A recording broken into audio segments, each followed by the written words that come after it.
Monday, July 23rd, 1967, 3:34 a.m. An undercover cop buys a beer at a Blind Pig at 12th and Claremont. 3:44 a.m.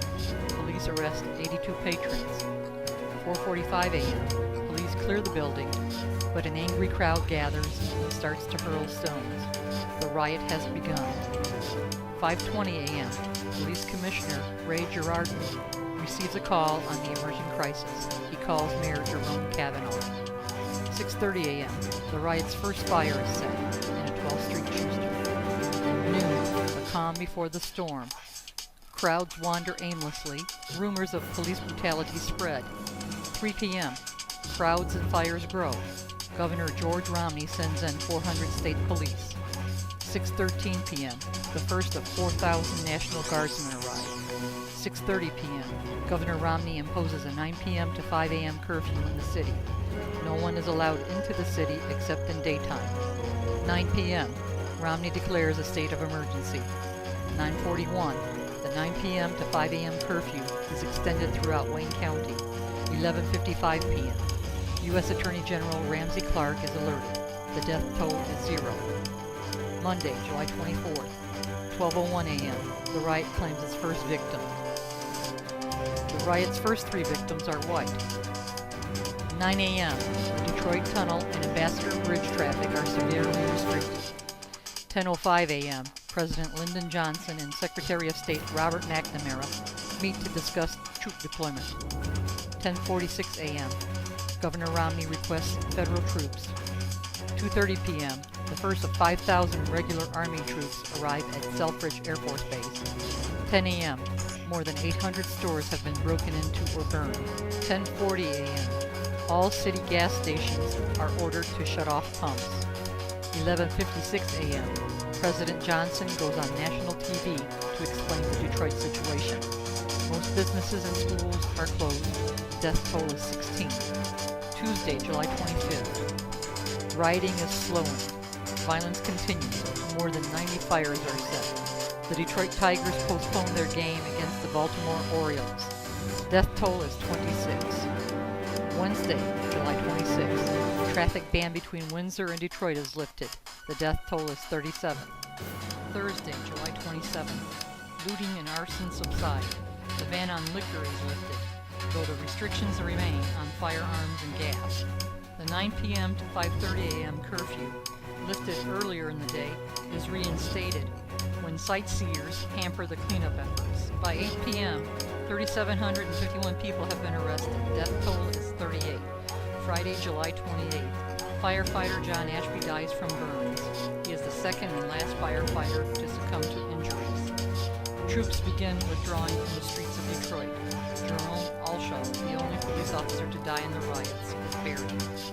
The final toll in the 5 days of rioting: over 7,200 arrested, over 1,200 injured, and 43 dead.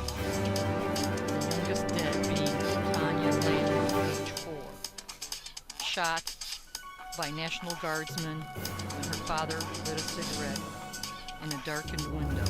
We'd moved away from the area of the riot about a week before they happened. We moved to Van Dyke and Jefferson. We lived in an upstairs flat. It was really hot, and my brother, who was 21 at the time and I was 9, and he was out on the glider cooling off. We were listening to the sirens and watching the fires in the distance, and the National Guardsmen patrolling the streets. My brother had to go to the bathroom and got up, and this is what happened. Told to go inside, stay inside. Very frightening. Also, my father worked across town, and I didn't see him for 3 or 4 days because he couldn't come home because of the riots. Very frightening. That's as close to martial law as I ever want to get. And to all those who died, all those who were injured, and all of us who survived.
going to turn to an anniversary. It was 40 years ago this week that Detroit erupted in flames, in riot. After 5 days, the city had seen some of the deadliest and most destructive rioting in U.S. history. More than 40 people died in the Detroit riots, 7,000 people were arrested, and at least 2,000 buildings burned to the ground. So what's happened to Detroit since? Well, a photographer who lived in Detroit at the time of those riots recently returned to his city to measure how much or how little progress the city has made in the last 4 decades. I'm Phil Turner, and I grew up in Detroit. I was 16 years old, still in high school, when the city burned down around me. I'd never seen anything like it, and I hope I never do again. There were armed troops patrolling my neighborhood, jeeps going by with machine guns on them, and soldiers in full battle dress. I took my camera and wandered through some of the affected neighborhoods. I developed the idea of going back and taking pictures of the same neighborhoods. I wanted to see how they might have changed or stayed the same. The shots on Pingree Street are probably the most graphic. All that was left there, a series of row houses, was the brickwork, a chimney and a staircase. Everything else was completely gone. The city has left this park there. There's a couple ball fields. We even saw some kids playing in it. The old staircase has been dismantled. The concrete steps are now stuck in the ground at an odd angle and used for kids to sit on while they play baseball. Another picture is on a street called Grand River and an intersection of Lysander. There's an old furniture store on the corner. We couldn't find any trace of this intersection at first. Not only was the building gone, it was just an empty field. If you look at the old black and white picture, there's a very distinctive street lamp. Street lamp's still there. I don't know if it works.